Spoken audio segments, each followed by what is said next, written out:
Bonjour, bienvenue sur le podcast Au fil des lunes. Je suis Claire Vigrimaud. Je suis hypnologue et professeure de yoga. Vous pouvez me retrouver sur le site clairviyoga.com, KLERVIYOGA.com, où je vous présente toutes mes activités. Toutes les semaines, je reçois des invités dans ce podcast qui nous parlent de leurs activités autour du bien-être, que ce soit l'hypnose, le yoga, le reiki, la sylvothérapie et bien d'autres thèmes encore. Alors sans plus attendre, voici l'épisode du jour. Dans cet épisode, je reçois Cerise Bonneau. Cerise est coach de vie. Inspirée par la lecture du livre de Raphaël Giordano, Ta deuxième vie commence quand tu apprends que tu n'en as qu'une, elle a quitté son métier d'orthophoniste pour se lancer dans ce métier qu'elle rêvait d'exercer depuis toujours. D'un ton acidulé, elle nous raconte alors son parcours, sa propre transformation, comme celle, souvent fulgurante, de ses clientes. Nous évoquons aussi ses influences et ses modèles dans le monde du coaching. Pétillante et ambitieuse, elle livre ses projets, tout en glissant quelques conseils bienveillants, comme par exemple celui de dire à voix haute ce que l'on veut vraiment, ou bien celui de se demander quel est le tout premier petit pas qu'on pourrait faire pour avancer dans la direction que l'on souhaite. Un épisode joyeux et coloré, entraîné par la vive énergie de Cerise, qui donne envie de croire à tous nos rêves. Bonjour Cerise, je suis vraiment ravie de te recevoir. Tu es coach. Est-ce que tu pourrais peut-être te présenter avec tes propres mots? Ouais, bonjour Claire-Vie, merci de me recevoir. Du coup, je m'appelle Cerise Bonneau, je suis coach et j'aide les femmes à se créer une vie et un business sans compromis. Donc, je travaille vraiment sur toutes les sphères de vie et maintenant, j'accompagne aussi des coachs, des entrepreneurs puisque comme mon entreprise a bien décollé, j'ai eu pas mal de demandes sur ce plan-là. D'accord, merci. Et comment on devient coach? Est-ce que c'est quelque chose qui t'était venu vraiment depuis le début, depuis l'enfance, ou alors c'est quelque chose qui s'est tissé au fil du temps? Alors, moi, je savais pas que c'était un métier qui existait. Je voulais être psy, mais mes parents m'ont dit « Oh non, psy, il n'y a pas de débouché. » Donc, tu vas pas faire psy. Je voulais faire des études littéraires, en fait. Ils m'ont dit « Mais non, mais tu peux tout faire, vu que tu es douée, fais S, comme ça ouvre plus de portes. » Bon, bref, du coup, moi, j'avais pas trop confiance en moi à ce moment-là. J'écoutais pas mal ce que me disaient mes parents. Et du coup, j'ai fait S et j'ai entendu parler, c'est ma mère qui m'a parlé du métier d'orthophoniste. Elle m'a amené une description du métier que je connaissais pas du tout non plus. Et je me suis dit, ah ouais, ça pourrait être pas mal. C'est vrai que c'est en contact avec les gens quand même, c'est une relation d'aide et tout ça, c'est un public varié, je vais pas m'ennuyer et tout ça. Et donc, j'ai rencontré des orthos. Enfin voilà, et après, je me suis lancée dans les études d'orthophonie. Et donc, à ce moment-là, j'avais pas du tout connaissance du métier de coach. Et c'est en commençant mon job d'orthophonie, bon, j'avais aimé aucune des étapes, ni la prépa, ni les études, ni les stages. Et alors, commencer à bosser, je crois que ça a été vraiment le climax de l'horreur. Donc, du coup, voilà, vraiment le cauchemar, c'était l'horreur. Et je me suis dit, ça peut pas être ça ma vie professionnelle. Pendant 30 ans, c'est hors de question que je vive un cauchemar pareil. Et là, j'ai lu le livre de Raphaël Giordano, Ta deuxième vie commence quand tu comprends que tu n'en as qu'une. Et là, en fait, c'est l'histoire d'une femme qui va mal et qui rencontre un coach de vie. Et du coup, je me suis dit, ah, mais c'est quoi ce métier extraordinaire? Et là, mais vraiment révélation, des paillettes dans les yeux et tout. Je me suis dit, waouh, mais c'est exactement ça que je veux faire. Parce qu'en fait, moi, depuis que je suis toute petite, le soir pour m'endormir, j'imagine la vie de certaines personnes. Et je me dis, tiens, il faudrait qu'elle fasse un peu plus ça, qu'elle change ça pour être plus heureuse, qu'elle soit plus alignée, machin et tout. C'est un truc que je fais depuis le primaire, vraiment. Et donc, quand j'ai découvert ça, je me suis dit, mais c'est extraordinaire. Donc voilà, c'est comme ça que j'ai découvert le métier de coach. Mais avant, pas du tout entendu parler. Et ça s'est passé comment, la transition? Parce que j'imagine que ça doit faire peur aussi de partir d'un métier plutôt bien cadré d'orthophoniste à coach de vie qui est quand même, bon, voilà. Bon, Ah oui. c'est un peu plus connu, mais c'est pas forcément encore dans les mœurs. Ouais, alors effectivement, moi, quand je me suis rendu compte que coach, c'était le job de mes rêves, j'ai mis à peu près 9 mois avant de passer à l'action parce que j'ai eu plein de peur. Je me suis dit, mais ça va pas à la tête, c'est pas un vrai métier, tu vas jamais en vivre, c'est n'importe quoi. Voilà, effectivement, mais la seule chose que j'avais pour moi, c'est qu'en étant orthophoniste, j'étais déjà à mon compte. Par rapport à des gens qui sont salariés, moi, j'avais jamais eu des avantages d'un salarié, des congés payés, tout ça, j'ai jamais connu. Donc déjà, je savais faire ma compta, je savais gérer une entreprise. Enfin voilà, donc c'était quand même un peu plus simple, mais quand même j'étais pétrifiée. J'étais vraiment pétrifiée de peur. Donc ouais, j'ai mis 9 mois avant de commencer à faire ma première formation. Et en fait, c'est vraiment ça, et c'est ce que je dis à mes clientes justement qui veulent devenir coach, c'est vas-y un pas après l'autre. Genre, c'est quoi le prochain petit pas qui te rapproche de ta vie de rêve? Et comme ça semble un peu moins impressionnant que quand on voit le sommet de la montagne de je suis orthophoniste ou je suis dans un job salarié hyper sécure et moi je veux arriver à un job de coach où il y a plein de concurrence. C'est pas un métier réglementé, machin et tout. Donc on voit le gap qui est énorme. Mais juste de se dire c'est quoi le prochain petit pas qui me rapproche de cette direction. Et donc moi j'ai fait une formation, puis une autre. Puis après, en fait, je me suis dit non, mais c'est l'horreur, l'orthophonie, je peux vraiment pas. Donc, j'ai calculé combien j'avais d'économies, parce que j'avais pas de chômage, vu que j'étais profession libérale. Combien de temps je peux tenir avec ces sous-là. Et je pouvais tenir 1 an et demi. J'avais mis beaucoup d'argent de côté. Et donc, voilà, après, je me suis dit, bon, bah, j'y vais, j'arrête l'orthophonie. Et au pire, j'ai toujours mon diplôme. Je peux toujours faire un job alimentaire à côté. Et je me lance, en fait. D'accord. Et ça a été facile de trouver les premières clientes? Les premières clientes, non, c'est jamais facile en fait. Enfin, je sais pas si pour d'autres personnes c'est facile, mais moi j'ai mis 6 mois avant d'avoir mes vraies premières clientes sur mes offres packagées qui duraient 3 mois et tout. Avant, j'avais eu des petites clientes comme ça, mais sur des petits trucs un peu plus sporadiques. Et donc du coup, ouais, j'ai mis un petit peu de temps. Bah en fait, c'est le temps d'apprendre tout ce qui est marketing, communication, réseaux sociaux. Enfin, moi, j'y connaissais absolument rien. Faire de la pub sur Facebook, apprendre à parler de toi aussi, apprendre à te montrer en vidéo. Donc ouais, j'avais des grandes certitudes avant de me lancer, j'irai jamais sur Insta, je me montrerai pas en vidéo. Et en fait, c'est des trucs que tu fais après au fur et à mesure, tu changes ta façon de voir les choses. Maintenant, je suis hyper à l'aise parce que j'en fais tout le temps. Mais voilà, c'est plein de trucs qu'il faut apprendre aussi pour, je pense que les gens, quand ils prennent un coach parce qu'ils ont le feeling avec la personne. Il y a une énergie qui passe. Tu as un peu envie d'avoir la même vie que cette personne ou, enfin, tu te sens appelé, tu te sens en confiance et tout. Donc, si tu te montres pas, c'est quand même un peu plus compliqué. Donc voilà, ça a mis un peu de temps avant de se mettre en place, mais au bout d'un an, non, au bout de 1 an et demi, je vivais de mon activité. Bah, pile quand j'ai plus eu d'économie, c'est un truc de ouf. Là, bam, j'avais assez de rentrée pour compenser. C'est quoi les plus belles transformations que tu as vues en tant que coach? Du coup, là, je pense à une cliente qui est arrivée et qui était très jeune, qui avait 20 ans. Enfin, c'est ma plus jeune cliente que j'ai eue, qui a un caractère assez trempé, mais qui le cachait complètement. Et donc, du coup, elle avait vécu, enfin, elle avait fait des scarifications, dépression, elle était tombée dans la drogue, l'alcool, elle était tombée vraiment très bas et très jeune. Et elle venait d'une famille où on n'encourage pas forcément les jeunes à aller vers le haut. Elle n'était pas très aidée forcément dans sa famille. Et en 3 mois, c'est impressionnant. Elle a complètement changé. Elle est redevenue hyper pétillante, pleine de vie. Elle a accepté son physique, son apparence physique. Elle avait un projet en fait de lancer sa ferme en fait. Parce qu'elle était dans la production laitière et tout ça. Et elle pensait pas le lancer avant ses 30 ans. Et en fait, elle a avancé son projet énormément. Elle a énormément pris confiance en elle et elle s'est rendue compte qu'en fait, c'était juste ses croyances qui l'empêchaient d'y aller dès maintenant. C'est un truc de ouf. Elle a vraiment changé toute sa vie, ses relations à ses parents. Elle leur parlait assez peu. Elle s'est mise à tout leur dire. Tout s'est beaucoup plus fluidifié. Elle a fait du tri dans ses relations amicales. Voilà. Enfin, c'était un truc de ouf en fait. Elle mettait vraiment des limites aux gens. Elle était elle-même. Et sa mère a dit, waouh, c'est un truc de malade parce qu'elle voyait plus ses parents. Elle habitait plus avec eux.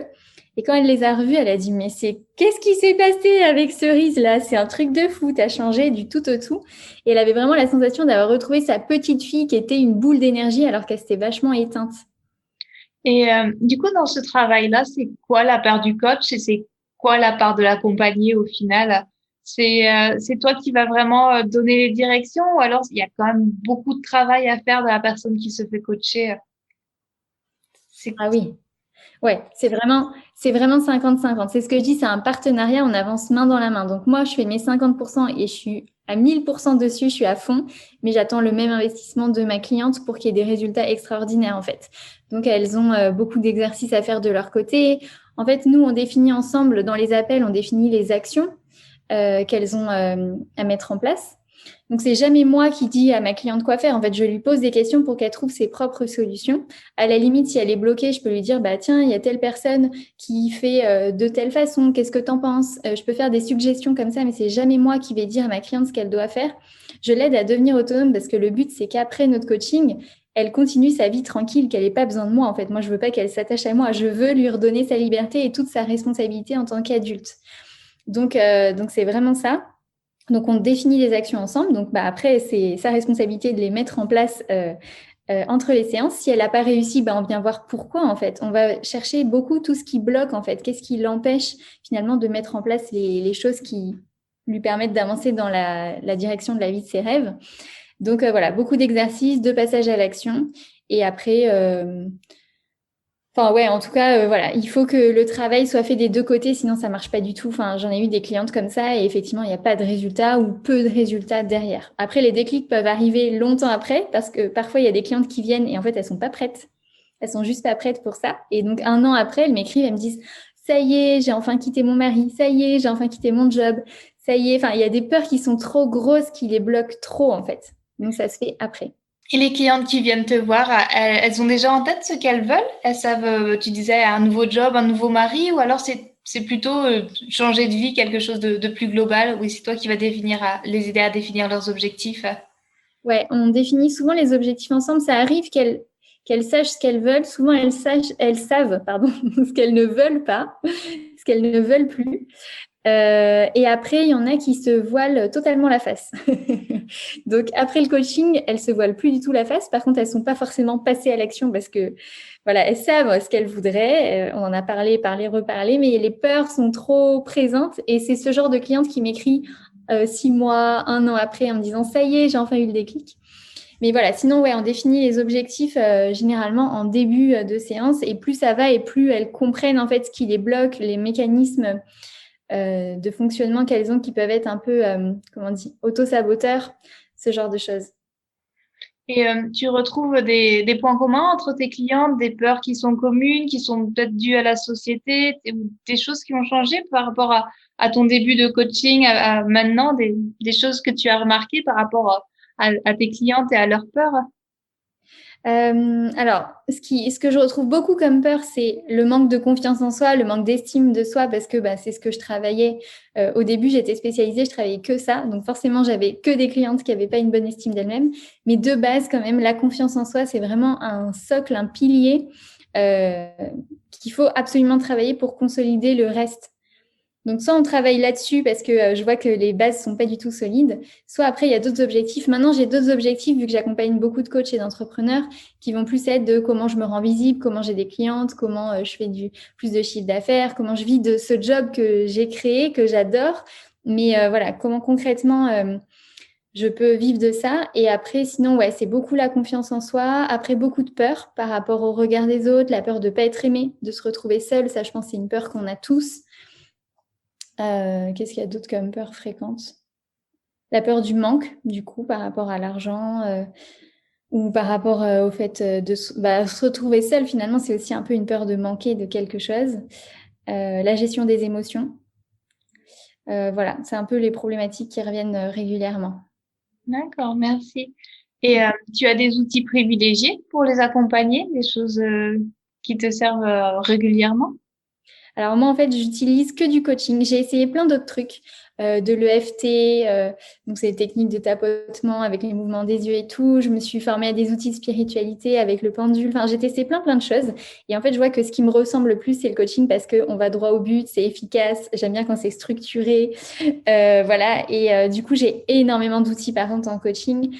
Plein d'outils de réflexion, de remise en question. On analyse les choses, on change de point de vue. C'est très mindset en fait. Ce que je fais, c'est il y a telle situation, comment tu l'as vécue, comment tu aimerais la vivre, est-ce que tu peux changer tes pensées au sujet de cette situation, voilà, pour te sentir différemment. Et après, c'est aussi beaucoup de passage à l'action. Du coup, bah, ça te convient pas. Donc, qu'est-ce qu'on fait concrètement en fait? Qu'est-ce que tu as envie de mettre en place dans ta vie? Tu aimerais que ça ressemble à quoi?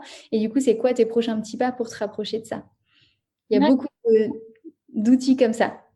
Tu disais aussi que tu étais maintenant coach de formateur. Tu apprends ce métier-là à d'autres personnes. Maintenant, tu transmets ton savoir ainsi. Ouais, exactement. En fait, là, j'ai la première session qui va commencer en septembre. Je l'ai déjà testé, mais avec un différent format. Mais en septembre, du coup, il y a l'école Successful que j'ai créée, qui est pour les femmes qui veulent devenir coach et vivre de leur business, et qui regroupe en fait tout ce que j'ai appris moi ces 3 dernières années. Donc, à la fois tout le contenu sur toutes les sphères de vie, parce qu'en fait, tous les mois, je propose une expérience différente sur la sexualité, comment trouver l'homme de ses rêves, apprendre à s'aimer, faire la paix avec son corps, son alimentation, le rapport à l'argent. Enfin, il y a des thèmes différents tous les mois. Donc, elles ont accès à tout ça. Et il y a plein d'outils dedans pour qu'elles coachent elles-mêmes leurs clients. Et après, toute la partie sur comment on fait concrètement pour en vivre. Parce que moi, quand j'ai appris le coaching, on m'a juste appris le coaching. Et après, j'étais là, OK, mais je fais quoi? Je commence par où? Donc là, en fait, il y a vraiment tout dedans et le condensé des meilleurs exercices que j'ai trouvés depuis que je me suis lancée. D'accord.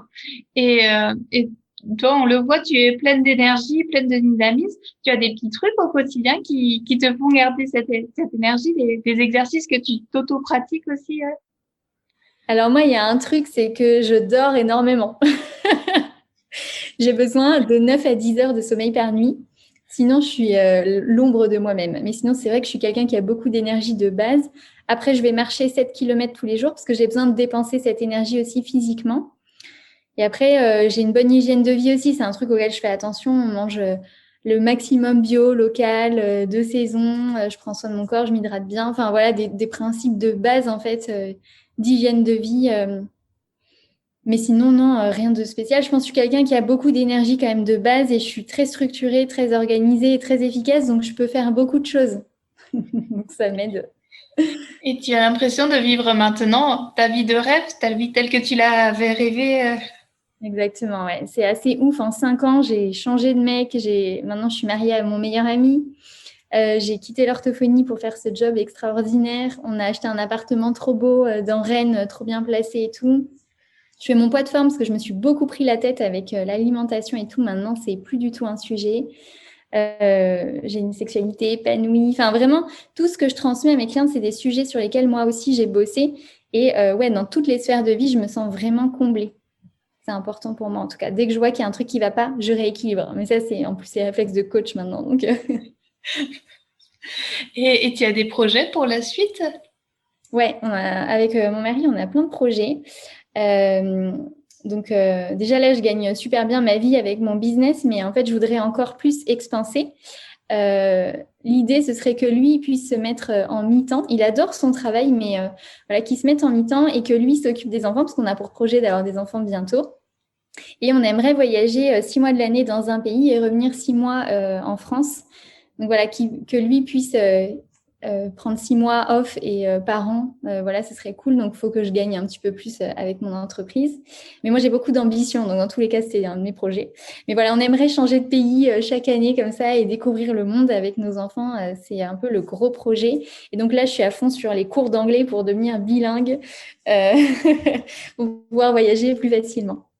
D'accord. Et c'est qui tes influences préférées dans le monde du coaching?